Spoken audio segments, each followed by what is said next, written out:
Hello, everyone. You're welcome to Safeguarding Our Children, a conversation about child protection and child safety. This is an extended conversation, so more it's supposed to be like a panel session for our child development conference. However, the conference took so long and we decided, you know what, instead of cutting off our speakers or our panelists into 5 minute conversations, we decided to have this conversation after the conference so that we have them logged on our website, and then you can always come back and watch them over and over and over again. And so before we go on, I'd like to say thank you to Beyond the Classroom Foundation and the Mastercard Foundation for this opportunity to be here, specifically to the Mastercard Foundation for sponsoring the conference and the entire Safety Savvy project for children. It came at a very great time, and so we'd like to say thank you. So if you're tuning in or you're just coming in or watching the replay, thank you for joining us today. So with me here today is someone that I love, and she knows that a lot, and I admire, and she's a role model and also a mentor to me, and so many women out there. And so I would just quickly go straight to asking the question. But before I do that, I would like to say that she's a family life therapist, which is why we're starting with safety at home. Very important. And also it's important that you all know that Mrs. Adeniyi also is a school owner. So we're going to be asking questions around safety at home. But then just in case you start to hear perspective around schools, just know that we're getting 2-in-1 today in this conversation. So I would like to just turn it back to Ms. Adeniyi to just give us a brief introduction about herself before I start throwing in the questions. Ms. Adeniyi. Good morning, Raquel, and thank you very much for the invitation. Thank you to all the organizers of the show and the sponsors. Yes, my name is Adeniyi, and many call me RonkePosh, which is my preferred name. Yes, indeed, I run a school. I don't tend to call myself a school owner because I always say that if there are no children and no teachers, no parents, then really, what do you own, really? So we jointly all own the school. Parenting coach and practitioner, NLP practitioner as well.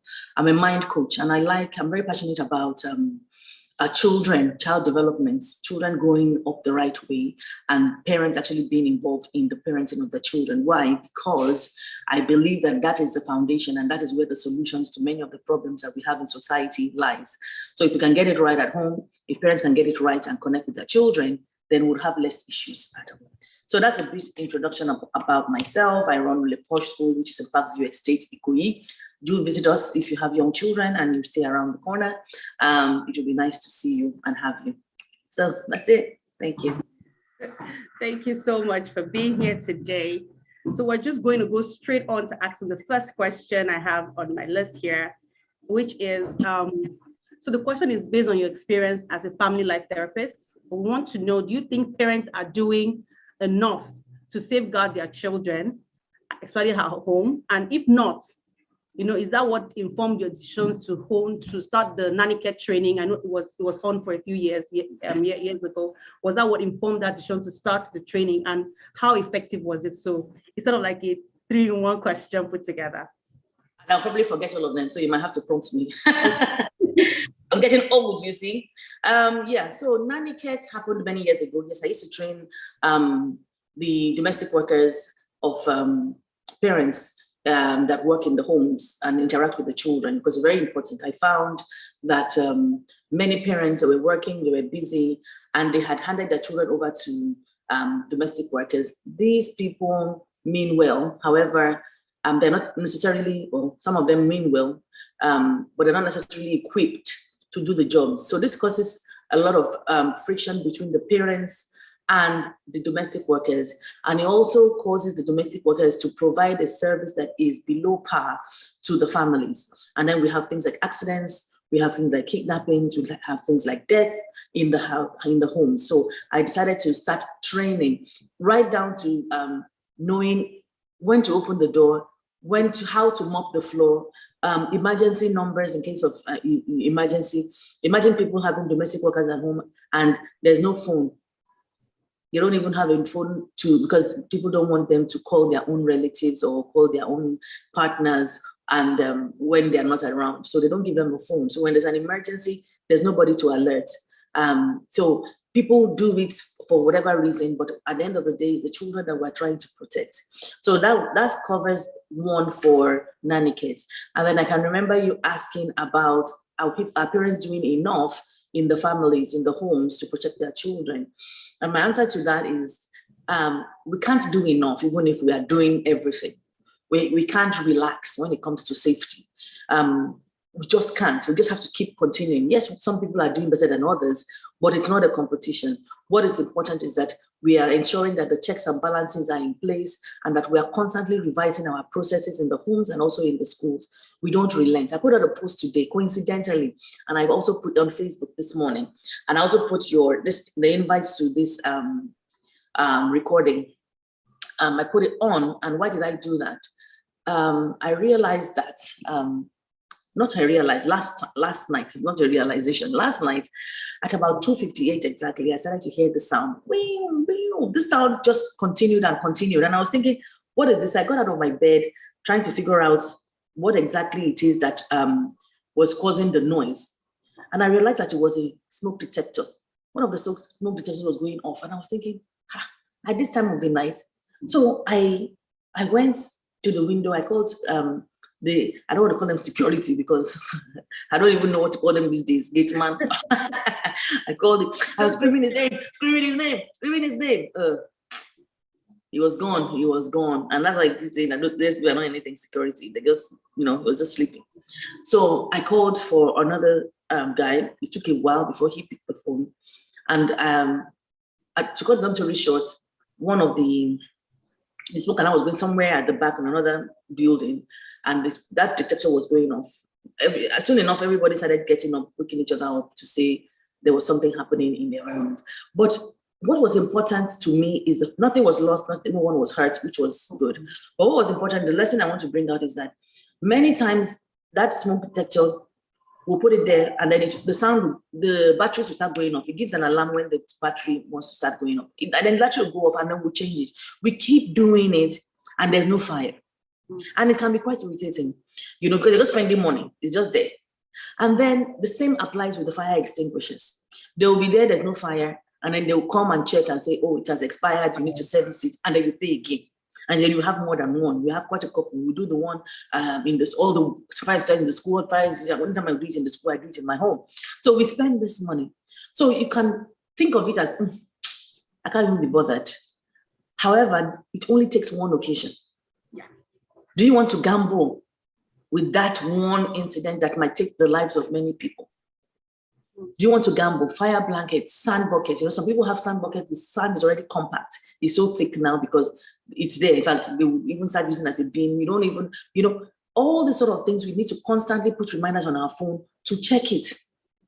To check that, have they serviced this fire extinguisher? Because you can forget about the fire extinguisher as well.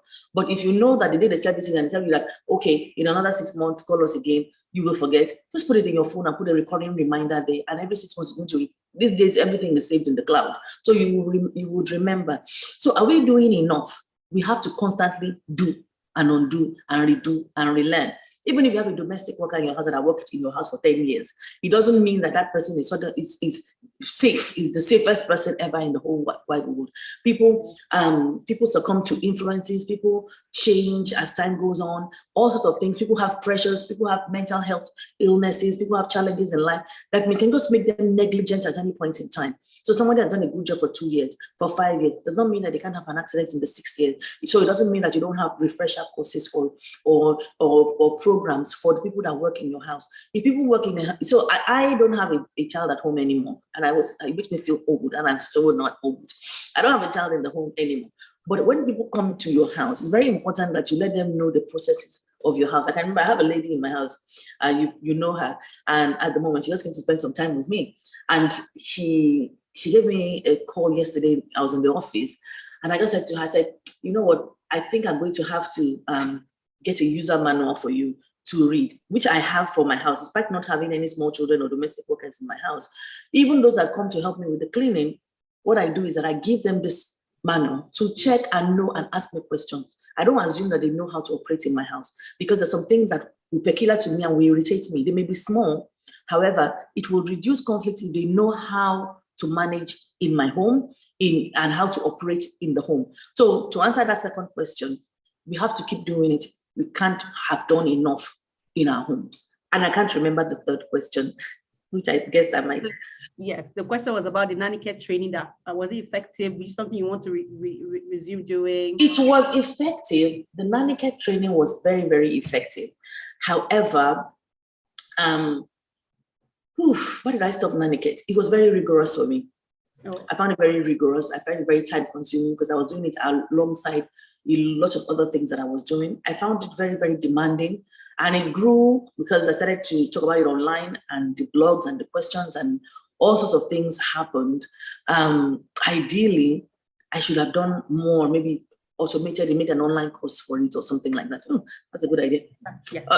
Maybe I should still do something about it, but I just was completely exhausted at that point in time, and I just had to give it in. But it was effective. The feedback was good, and what we did at that time is that if there were few challenges between the domestic worker and the parent, for example, maybe there was a fear of communication or ineffective or insufficient communication, we're able to marry the two of them and help them. Because anybody that brings their domestic workers for training definitely wants something good to happen. If you don't bring a domestic worker, then you may not value them as much. But if you actually were paying for them to be trained, then definitely, what's it called?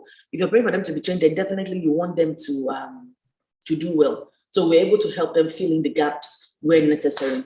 So we should look out for the online course next year. Hey, like I don't even want to. I don't want to make promises to myself. I'll put it, but I will not prioritize it.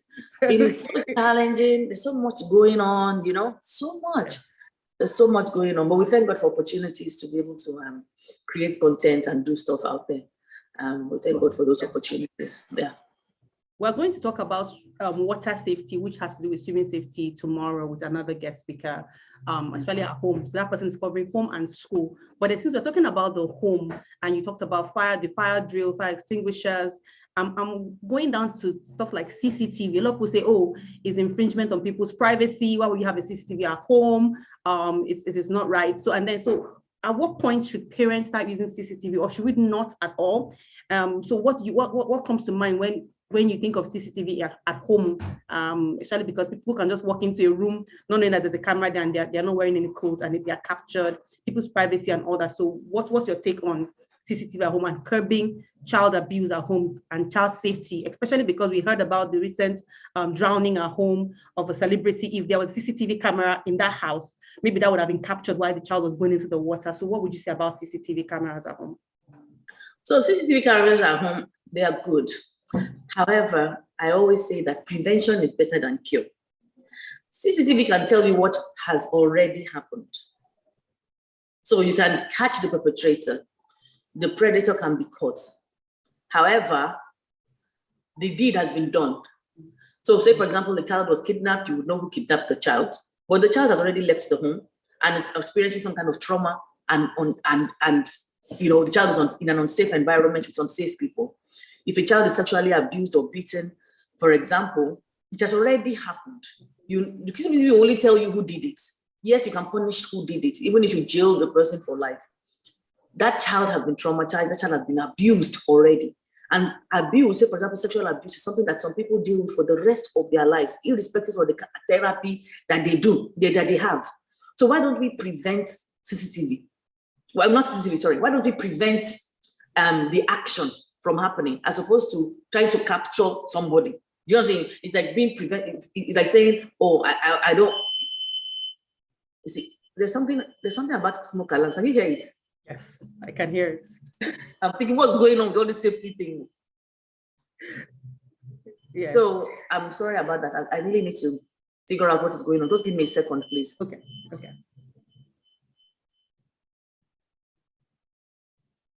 So if you're watching, we're just having a conversation with Mrs. RonkePosh, as she loves to be called, about child safety at home. And she just explained extensively about the fact that it is not enough. Parents, you can do as much as you can, but it's never enough. But doesn't mean that because your enough is never enough, or your actions are never enough, doesn't mean that you should not do so much. So we're going back to the conversation around CCTV, where she's just telling us about the fact that CCTV is good, but then it's like medicine after death, basically. So how can we do, what should we do as parents to prevent, the use, not prevent the use of CCTV, but what should we do better than just CCTV camera? So over to you, ma'am. Yes, thank you for that. I'm just wondering why it's when I have to talk about this that smoke detectors are going off. These things don't go off around here often, but last night now and then you actually did hear one now. It's good. It's just good to have them. Whether that irritating you like this or not, it's good to have them, because when there's a real fire, then that happens. So yes, so prevention, like I said, is better than cure. So you want to ensure that you are screening the people that you keep your children with. And if you're in doubt, put them in a school, in a creche, in a daycare, put them in a school. Now, am I saying that bad things don't happen in schools? No, I'm not. I'm, however, saying that you should put your child in a good school with the right values and with people that you trust. The visibility is higher than when you keep your child at home with only one person. Ideally, in schools, we don't keep a child with only one assistant or caregiver or teacher or facilitator or whatever it is term that we want to use.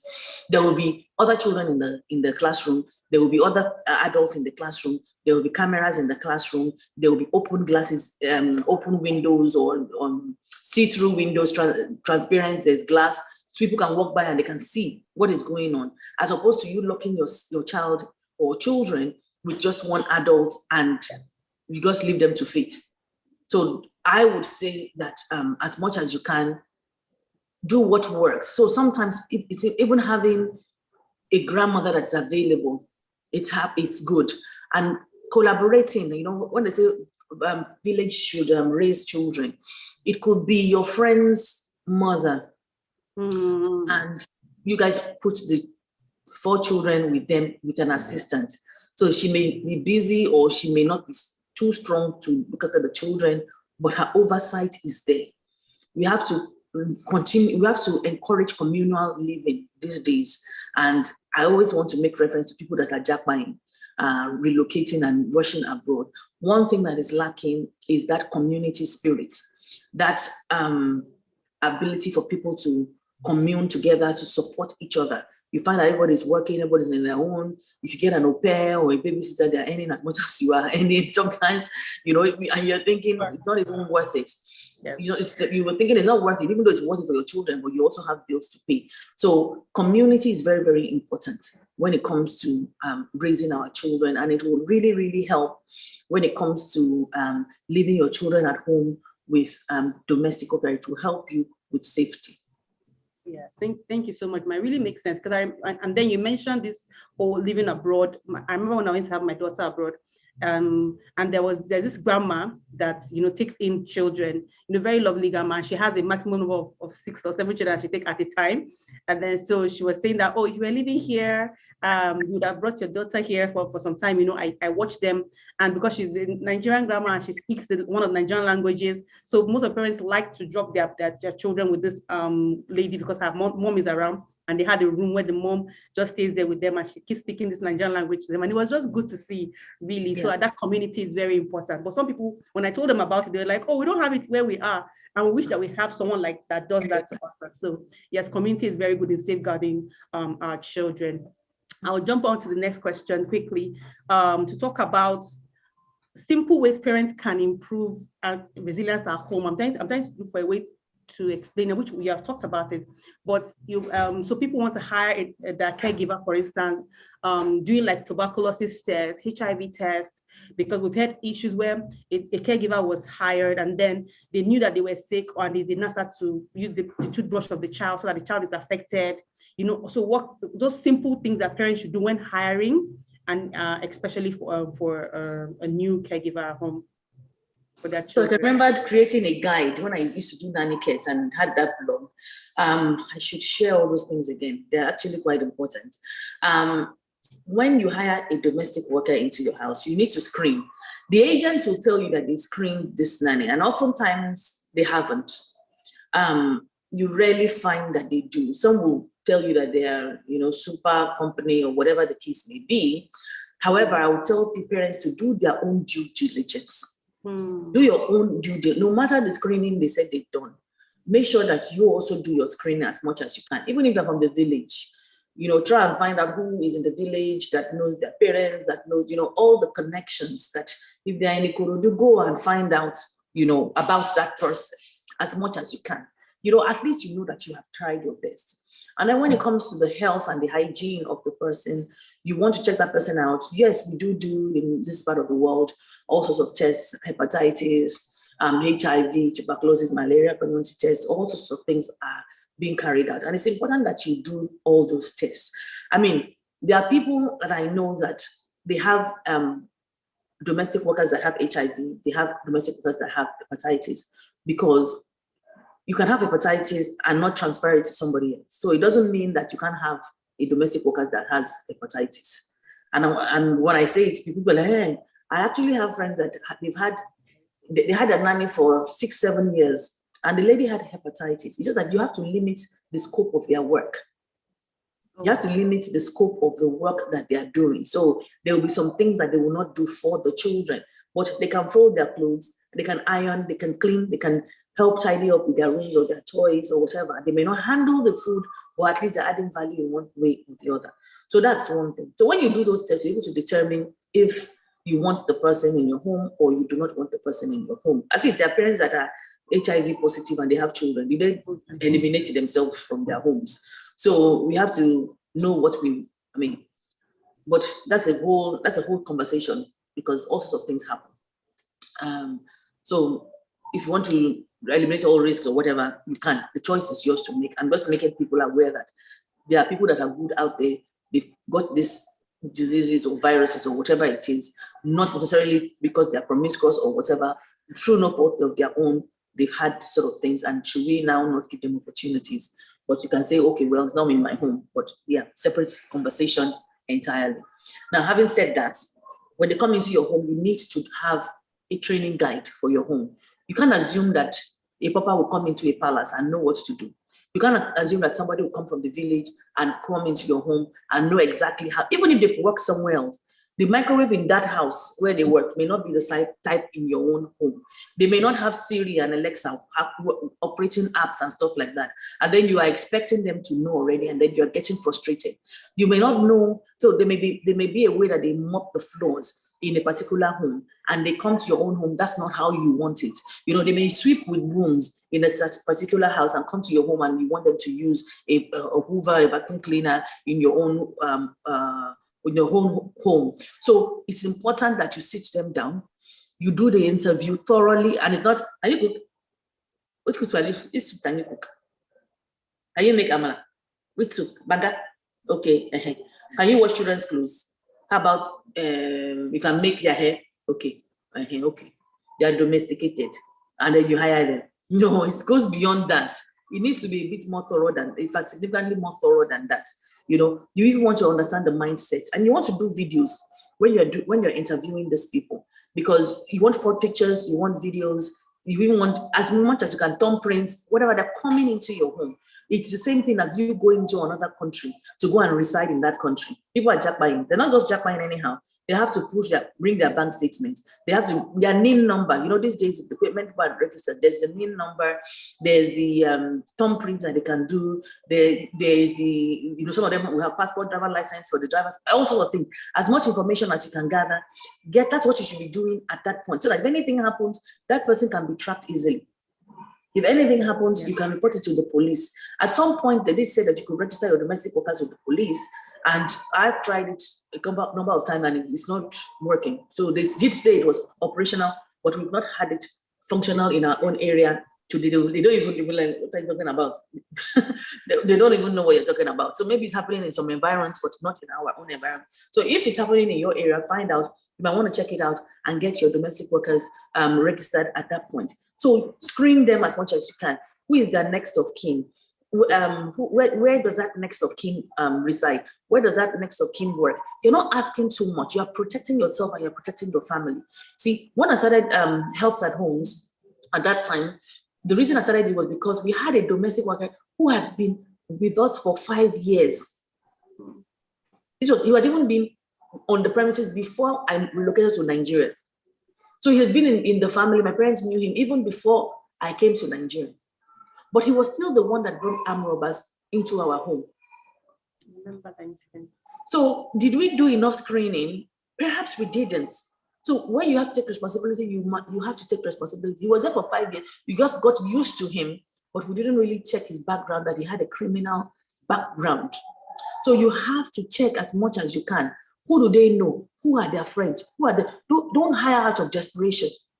Sometimes people will tell me, oh, even I tell parents, and they learn from all these things. I tell parents in the school, one moment they have this nanny, next moment they have that nanny. I say, where did you get this from? Say, oh, the agent sent. Who are the agents? Well, half of the time, the agents themselves were domestic workers, and they just realized that, if I bring somebody from Cotonou, bring somebody from Benue State, me to have become an agent. They were also domestic workers. They're not necessarily people that have also been screened. So who is the agent? Where do they reside? Are they even registered agents at all? Many of them are not registered agents at all. So if you're not registered agents, which do you want to use them, number one? And if you do use them, how do you screen that they themselves are not a risk to you? How do you know that they're not even sending armed robbers to your home or criminals to your home to steal from your home? So all sorts of things, the stress, the experiences.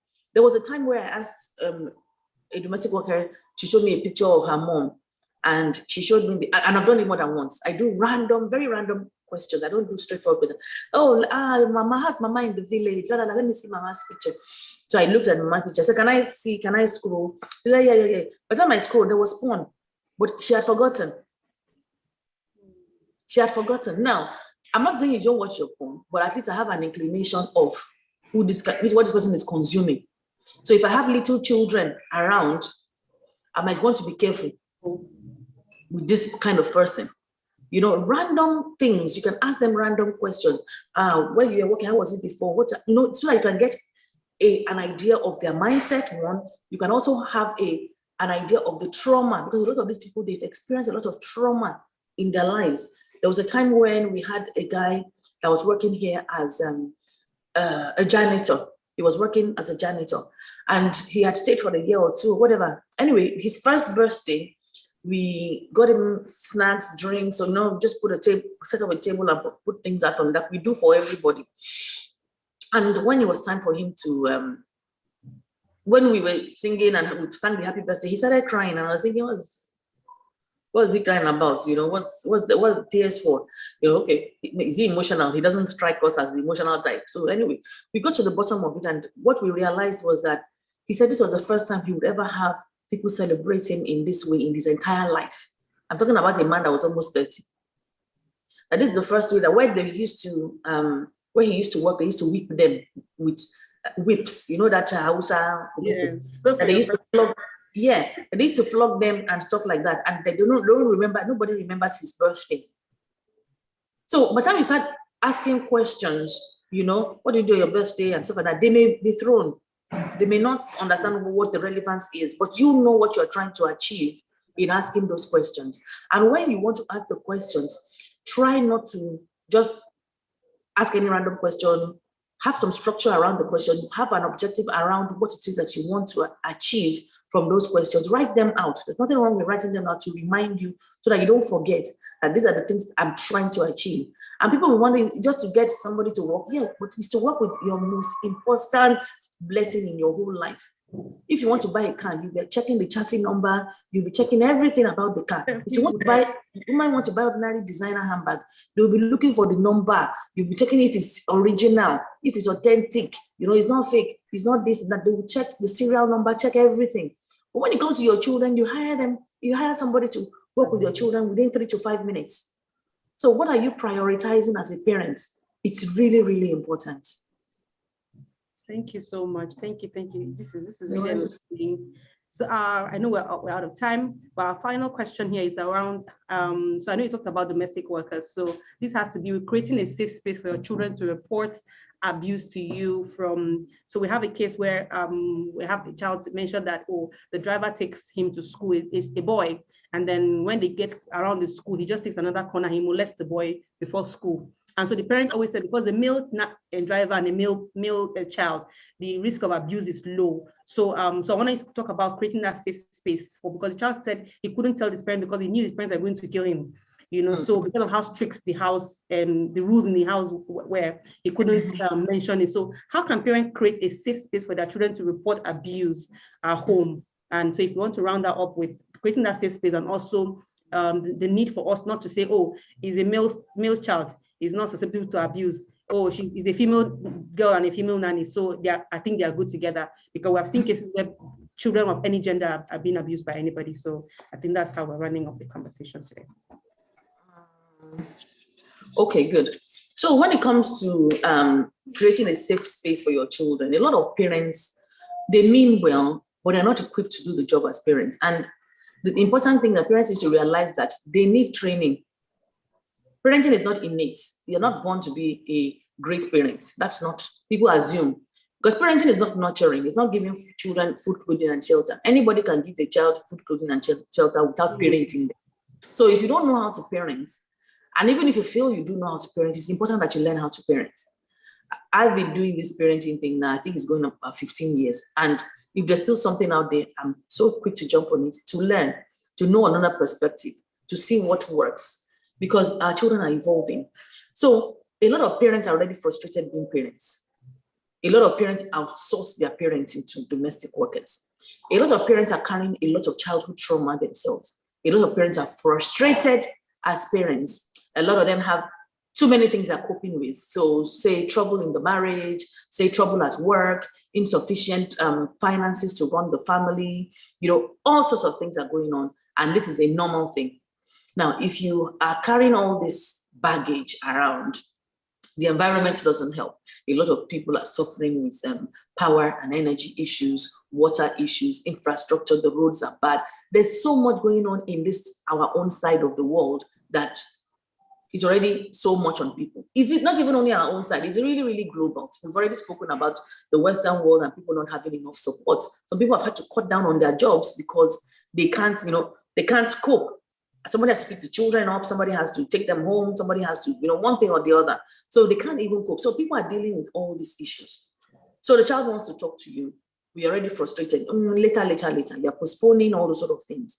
You have to have a system. Anything that is not managed is subject to abuse. You have to have a system such that even when you are not in the mood, if you create a time during the day that your child can come to you and express himself or herself to you naturally. So maybe it's at bedtime, every bedtime when you want to read me a bedtime story, I have the opportunity to tell you what my challenges are, or it's after school, first thing in the morning, or however, whenever it is. Find that time, incorporate it into your daily routine so that your child can speak to you. Your child knows that, oh, it's a safe time to speak to mom, it's a safe time to speak to dad, she's not too busy, and even if she is, this time she will drop everything to listen to me. You have to create it. You have to have a listening ear. Someone like me, when my daughter was in school, secondary school, in primary school, whatever the case may be, even nursery, I loved doing the school runs. Because that's when you hear so much. It's still fresh, hot off the press. It's like, fresh bread, just happening. That's when, they've not forgotten anything. And they're eager to tell you everything before they doze off or whatever the case may be. So I love that time. That's when she tells me so much. Now, my daughter is 17 now, and she's not around me. However, we have 2 safe periods in the day. She's not at home, but we still have 2 safe periods. So we do a video call twice a day, minimum. Once or twice a day, minimum. So in the morning, we pray. In the nights, we pray. In the mornings, we can't talk as much because she has to get ready for her day. So I always send her a prayer, or we pray together, and I shoot her off with some affirmations every single day, depending on what is going on. So right now is friendship issues. She's having friendship issues. So my prayer, my affirmations are in those, are aligned to that. In the evenings, she has more time. So every 10 o'clock, so it's 11 o'clock my own time, but 10 o'clock her own time. we get on the phone and we just talk and talk. And even sometimes we even dance. We just, if I see that she's having a bad day or something, I try and cheer her up, because they do have challenges. People assume children don't have challenges. They do have days that are not as pretty as they would really want it. So we have that time. So she knows. Sometimes she will even tell me, I can't wait to talk to you, Mom. So much going on. Or even when I call her sometimes, or she calls me, the first thing she will say is, a lot has happened today, Mom. I have so much to tell you today. Today's call is going to be long. And I look forward to that time. And no matter what I'm doing, because I told her I have a guest in the home. Even my guest knows that 10 o'clock, whatever we are saying or doing at that particular time is that this time. And she respects that. So we always do that. So you must create that safe environment and that safe space for your child to communicate with you at all times. Communication is a lifeline, is the blood of any organization, any system, any group of people. If you don't communicate, don't speak the same language, there will be challenges. People will not know what is going on. There will be friction because things will not be moving freely. So you must create that avenue of communication. And it doesn't even go beyond, for me, my daughter and I, it's not just that morning and evening. During the day, she has something happening. Sometimes she send me a video or something funny that's happening in school, or she will send me a WhatsApp message, or she will send me a video or something. And sometimes it's even me that is even having a bad day, and she would encourage me, or she'll send me something. So the technology has made it easy for us to communicate. So as much as you can, if your children are older and they have access to technology, then yes. But if they are younger, you must be a lot more present in their lives. I can't be present in the life of my child as much as I would want to. She's pretty much an adult now, 17, So she's pretty much an adult. I can't now be doing what I'm doing with her at 5 years old. Whatever I've not done by the time she was 10, the time she was 11, 12, 13, 14, 15, in fact, before she left home, I should just forget about it, I should just forget about it. Now, the next question was about gender. So you talked about a driver who takes the boy to school and abuses the boy. Now, a lot of people out of ignorance assume that if people are of the same gender, the children are safe with the domestic worker. They also assume that boys are not abused. But the statistics are out there. Google it. A lot of guys have been abused. A lot of guys, their first sexual experience was with their house help or their nanny. The first person to touch them and fiddle them was their houseboy or their house girl. That's their first sexual experience, even before they start doing things around in schools, in anywhere, clubs or whatever. It's usually at home. So we can't be ignorant, and we shouldn't be ignorant of the fact that women abuse girls, women abuse boys. Boys abuse girls, and men abuse girls and boys. So it's not a respecter of gender. The perversion is not a respecter of, anything. I've seen and heard cases of domestic workers even allowing children to watch pornography because they want to watch it. So they introduce the children to those sort of things. So it's ignorant to assume that somebody cannot abuse your child. Even entering Uber for me alone with a man is a problem for me. My friends know. If I want to enter Uber now, I'll look for somebody around that is free, and we enter it together. I entered Uber once this year, twice. Okay, we went to Uber and came back with Uber twice, and that was because we put somewhere so far out around a beggar side. I just knew that there was no hope for me. Forget it. I don't really know that. As much as I can, and I'm an adult, I try to stay away from certain things because of abuse. How about a young defenseless child? And what are the things that are going to equip your child, with? How would they know that things are inappropriate when they're being done to them? A lot of parents assume that since it's anti this, anti that. Many years ago, I heard of a story of a domestic worker that used to breastfeed the child that she was supposed to be looking after. And the madam used to allow the nanny to sleep in with the baby. And people still do it in 2022. Domestic workers, house helps, nannies, they still share rooms with children as I'm speaking now. And they will allow they will say they trust them. So every time the mom came, anyway, the long story was the baby was always, how children are, they want this one to carry, and this one to carry, miss this, auntie this to carry. But they just assume that, because she's the one looking after her, she's not fond of her, blah, blah, blah. So there was this night where the mom had the baby. No, the domestic worker had the baby. So the mom just had this inclination. I think maybe she got up to the restroom or something like that. This was how she went there and realized that the nanny was even sleeping, but the baby was suckling. Imagine. So the bond, you can imagine the bond But to the mom, she never thought in a million years that would happen. What can she do to my baby? They are so close. She looked after her very well. She's very neat. She's very this. She looked after her like her own child. But look at what is happening. So we just can't be too wishy. We can't just be so loose and so free and so unserious and not protect our children the way that we ought to protect our children. A lot of things are happening out there, and you just can't trust anybody and anybody. Even the teachers, as much as you can, you put them in a school where you believe that you can trust them, but your children must also have the avenue to be able to come home and say, Mom, this happened in school. Miss X or Mr. Das said so many things. Because this is 2022, and we're still hearing these cases. With all the social media, with all the so-called enlightenment, with all the jingles, people, call it whatever it is, Nigeria is trying in terms of getting information about abuse out there.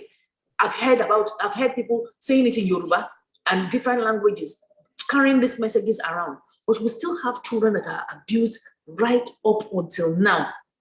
Yes. So we want to do something about it. The menace is there. The prevention is there.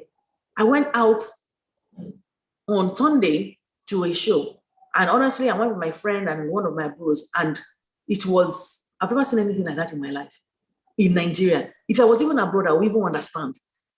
I recorded it. I wanted to post on my profile, but I said to myself, I'm probably just promoting this sort of perversions. So I'm not going to use my page to promote such perversions. So, but what I'm trying to say is that people are so sick out there.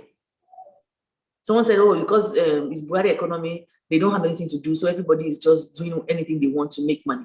Whatever the case may be, there are lots of perverted people out there, and they will pervert your children if you don't pay attention to parenting.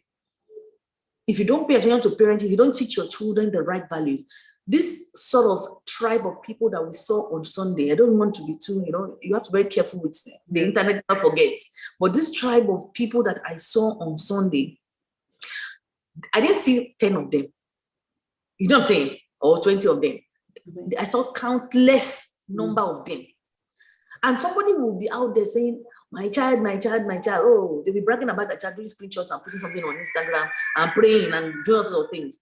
But your child is lost. The world has taken your child, has consumed your child. So what are you doing at home? How are you instilling those values to make sure that no matter what, your child is unshakable? I'll give you an example. When my daughter went to school, she's away, she's abroad now. And when she went to school, in the first few weeks, they already tried to introduce her into vaping. You know what vaping is, right? Mm-hmm. So they already wanted her to start vaping already. And she realized that one or two people that she thought she could be friends with are vapors. So I said to her, you don't vape. It doesn't mean that they're bad people. They may just be influenced.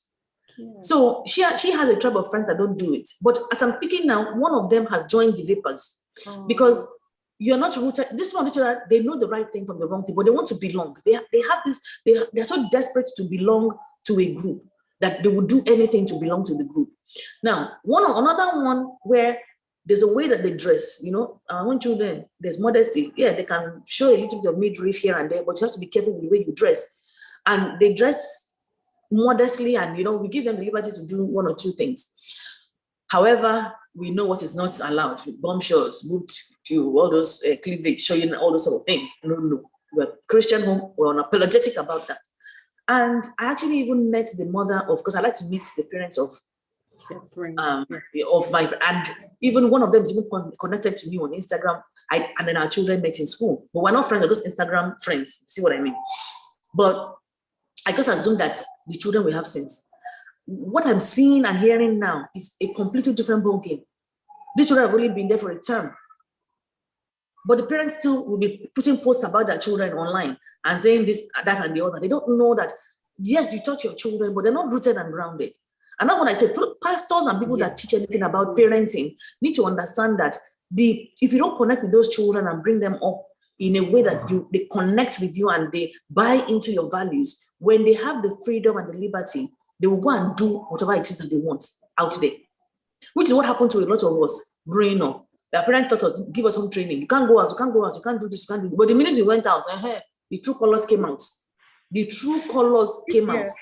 So what is it that you are doing to ensure that your children don't lose their values? Why should they dress in a certain way when they're out and about or in school? Why should your 16-year-old be in a club Why should your student will be showing cleavage, and wearing full face makeup to go to classes? Do you even know that that is happening? At any point in time, have you called them, or they called you during the afternoon and you've seen what they are like? Who is checking on them for you?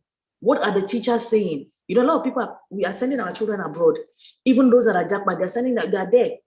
But how are you tracking the activity of your children? What do you know that they're doing when they are in class?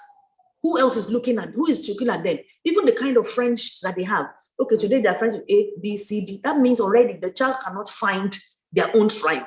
So, or the child wants to be all things to all people and wants to belong to any kind of social group. So we must pay attention, even if they're not necessarily under our care. Once they are gone out there, what is it that they are doing? I had a case that I dealt with once where the boy was telling the mom, and it was the mom that told me that he didn't like the school, but she just assumed he was just settling in. This was in Nigeria. He was just settling in, okay, teething issues. So at some point, he said he doesn't want to be in the dormitory. They had issues. Said the senior was bullying him, blah, blah, blah. They moved him from dorm A to dorm B. Cut long story short, from dorm B to dorm C. Then he complained again. This time around, he told the mom that he wants to go and get him, or he's going to kill himself. He wants to leave the school, blah, blah, blah, blah. So just thinking, what's this? What can be so serious? The time she got to the bottom of it, the boy, apparently, they called him cute, that he looked like a girl. He's cute.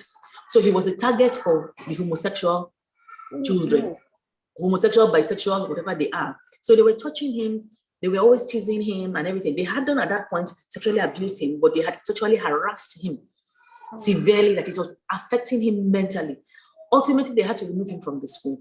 But these things are happening in the school. There's a lot of lesbianism also happening in the school. I was in secondary school some 25, 30 years ago. I don't even know now. However, when I was there was lesbianism there. It's called children lele and all those sort of things. And I know that society is going to say, oh, I'm talking about, am I discriminating? Choose your own thing.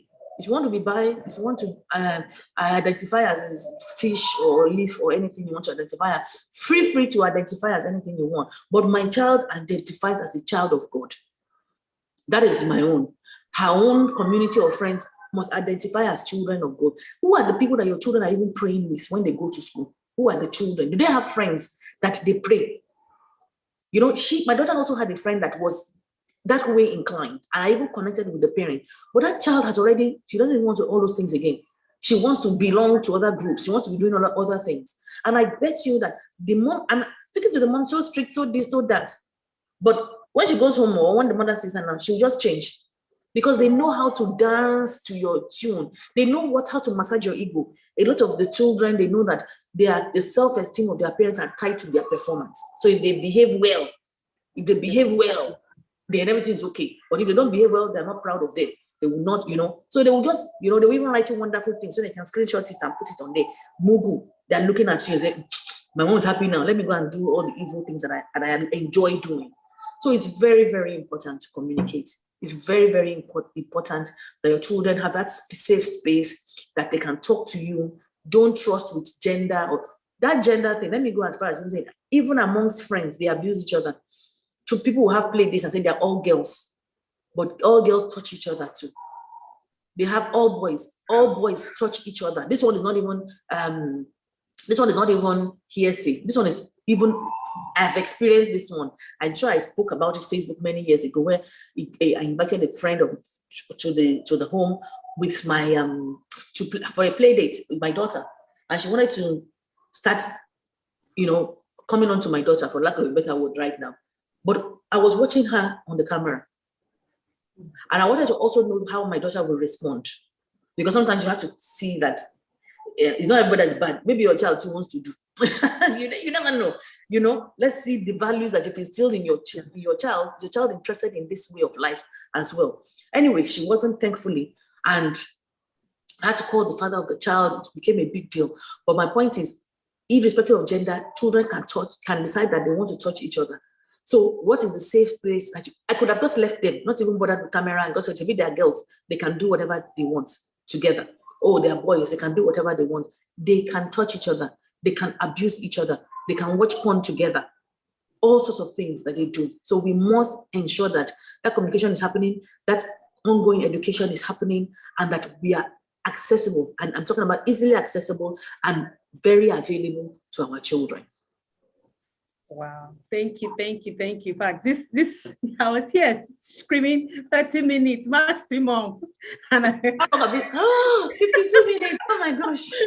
I'm here and the conversation can't stop. Thank you so much, ma'am. Thank you so much. So much to learn. So much to learn from this session. We're so grateful. Thank you for joining us and being our first guest. I'm sure that from here on. Oh, I'm the first guest. Yes. The next guest is in an hour. Yeah, safety and child safety in school. So and then we go on to water safety, road safety, and thank you for doing all that. So when are they? Do you have an itinerary for the programs? It would be nice to share. Yeah, so the next one is 12 o'clock. I'm going to share it to your WhatsApp right away. Okay, thank you. It'd be nice. Thank you. Thank you for inviting me. Thank you. So thank you once again, everyone that joined in and everyone that watched the replay. I want to say thank you to the Mastercard Foundation for being our partner for the Safety Savvy project, and then also sponsoring this conversation on child safety and child protection. Until next episode on child safeguarding, or safeguarding our children as we call it. My name is Raquel Daniel, and do have a nice day. Bye.